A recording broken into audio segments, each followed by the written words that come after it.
इसके बाद next category का क्वेश्चन जो मैंने तुम्हें बताया भी था कि पेपर में आता है, सॉल्व द डिफरेंशियल इक्वेशन।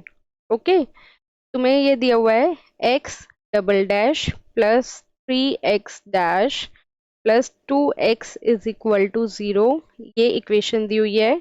उसके साथ x ऑफ 0 प्लस 2 और x dash of 0 plus is equal to -3।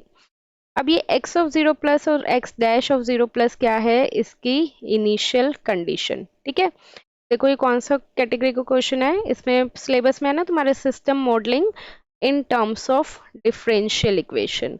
तो इस पे भी तुम्हारा मिड टर्म में भी आया हुआ है क्वेश्चन ये इस कैटेगरी का। ये सबसे इजी कैटेगरी के क्वेश्चन है। इसमें हमें क्या लेना होता है, लैपलेस लेना होता है। अगर हमारे पास x डबल डैश है तो उसका मतलब है d2x by D T square, और इसका लैपलेस होता है s square x of s minus s x of 0 plus minus x dash of 0 plus. Formula याद रखना पड़ेगा।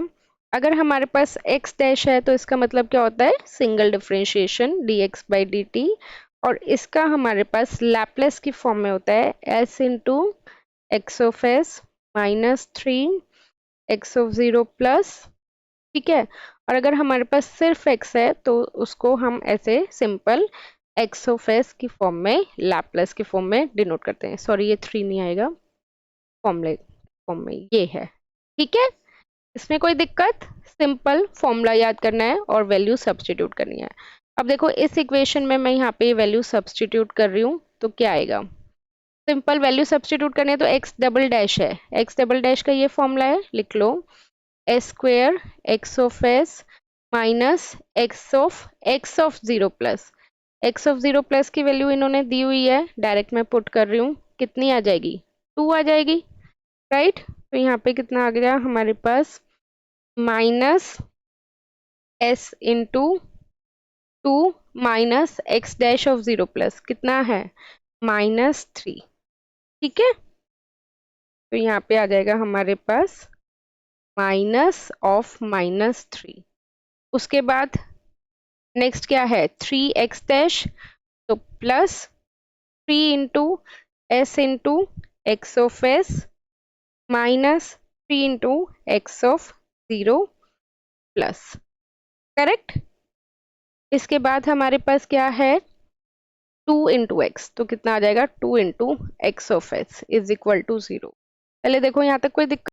अब इसके बाद क्या हम यहाँ से एक्स ऑफ एस की वैल्यू निकाल सकते हैं एस की टर्म्स में, तो सॉल्व करके देख लेना। मैं डायरेक्ट लिख रही हूँ, एक्स ऑफ एस तुम्हारे पास आएगा 2s plus 3 divided by S square plus 3s plus 2।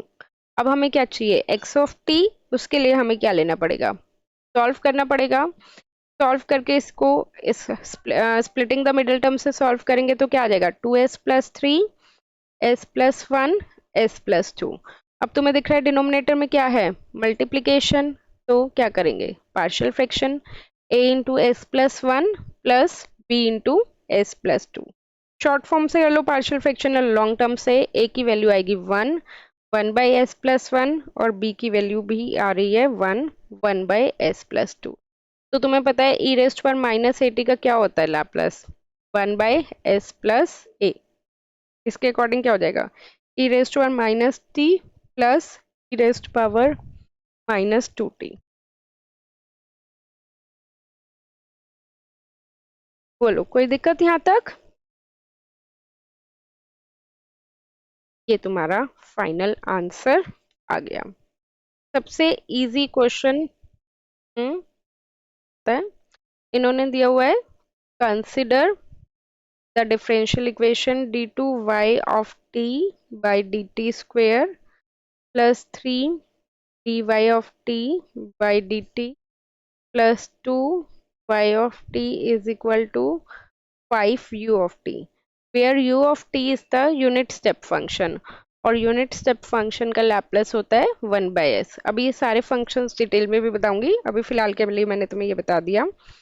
Initial condition इन्होंने दी हुई है y of 0 प्लस इज -1, और dy/dt of 0 plus is equal to, ठीक है। ये अभी करो क्वेश्चन। इसमें देखो इसकी वैल्यू सब्स्टिट्यूट करोगे तो ये आएगा, और फाइनल आंसर लैप्लास इन्वर्स लेने के बाद आएगा 5/2 minus 5 into e raised power minus t plus 3/2 e raised power minus 2।